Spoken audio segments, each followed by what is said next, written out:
It was the late 1960s. California, the heart of the counterculture era. The air was filled with music, rebellion, and the promise of freedom. But beneath the surface, something darker was watching. A presence that would turn peace into fear and love into legend. They called him the Zodiac Killer. He began his reign of terror in December 1968. Two teenagers, David Faraday and Betty Lou Jensen, were shot near a lover's lane outside Vallejo, California. There were no witnesses, no fingerprints, no answers, only silence and death. Then, 7 months later, another couple was attacked in a parked car. This time, one of them survived, describing a man who seemed calm, deliberate, and terrifyingly in control.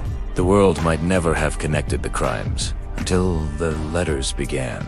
Newspapers across San Francisco received cryptic messages filled with threats, symbols, and codes. Each letter began with chilling words. "This is the Zodiac speaking." He demanded that his letters be printed on the front pages, or more people would die.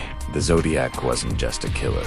He was a performer, hungry for attention, obsessed with power. Soon, he sent his first cipher, a strange 408-character code made of circles, crosses, and shapes. He promised that solving it would reveal his identity. 2 teachers cracked it in a week. The message read, "I like killing people because it is so much fun." There was no name, no confession, just a taunt. For the Zodiac, the game had just begun. His next attack was at Lake Berryessa. A couple was relaxing by the water when a man approached, wearing a black hood marked with a white crosshair symbol. It teed them up, then brutally stabbed them. He left a handwritten message on their car door. The dates of his previous murders signed with his symbol. He called the police himself to report the crime. It wasn't enough to kill. He wanted everyone to know it was him. Weeks later, a cab driver named Paul Stein was murdered in San Francisco. The killer wiped the car with a cloth, but police arrived too soon. They actually saw him walking away, but a miscommunication in the radio dispatch said they were looking for a black male. The man in the glasses and crew cut walked right past them. He disappeared into the night, never to be caught. Before we continue, help the channel. Subscribe and leave your like. After that, the Zodiac's letters grew more disturbing. He mocked the police, threatened school buses, and sent blood-stained pieces of Paul Stein's shirt as proof. He bragged about being smarter than the detectives hunting him. At one point, he sent a diagram of a bomb he claimed he would use to blow up a bus full of children, but the device was never found. Whether it was real or just part of his twisted theater, no one knows. He continued to send ciphers, each more complex than the last. For decades, experts and amateurs tried to crack them.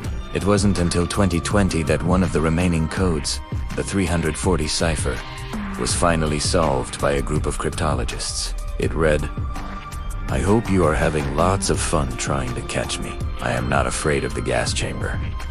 Even then, no name, no face, just the voice of a ghost laughing from the past. Over the years, countless suspects emerged. The most famous was Arthur Lee Allen, a man with a criminal record, strange obsessions, and enough coincidences to make him the perfect villain, but no DNA, fingerprints, or ballistic evidence ever tied him directly to the murders. When Allen died in 1992, the case remained as cold as ever. In 2021, a group of private investigators, known as the Casebreakers, claimed they had solved the mystery. They pointed to Gary Francis's post, a former Air Force veteran who had died in 2018.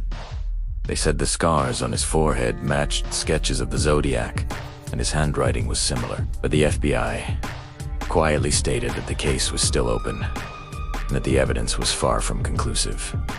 The truth is, the Zodiac may never be unmasked. Maybe he was one of the suspects. Maybe he was someone the world never even noticed. What's certain is that he changed the way America saw evil. He made people afraid to trust the dark. He made the act of decoding fear itself part of the story. Half a century later, the Zodiac still writes his legend in every unanswered question.